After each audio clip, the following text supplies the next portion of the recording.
Yo! Siya si Husky. Tunay na ngalan, Jerry Yim. Jerry Yim, tunog Chinese na bobo. Yung pangalan pang opa, yung mukha pang pogo. O pwede rin Korean, kaso dun sa North. Kaya di relatable. Jerry Yim, tunog K-pop, pero di yan capable.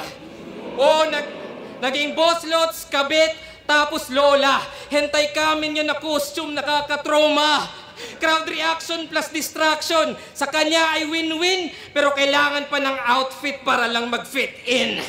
At yun yung irony. Forgettable iyong talata dahil nung nagmaskara, dun ka lamang nakilala.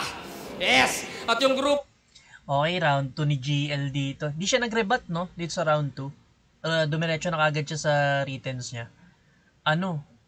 Medyo malabo lang kasi sinabi niya Jerry Yim, tunog Chinese, tas Jerry Yim, tunog K-pop. Ano pa ba? Kung yung ginawa, napansin ko yung ginawa ni Balakid kay Shernan before, ganun yung ginagawa ni GL kay Husky dito sa umpisa ng round 2 yung sa pagko-costume. Ang sinabi ni Balakid before kay Shernan yung nagko-costume para makakuha ng advantage. Ganun din yung inaano dito ni GL kay Husky, yung pagko-costume niya. Pero pinapamukha niya na kahit nagko-costume si Husky kasi nga, bano yung pagsusulat niya. Balik natin ng konti.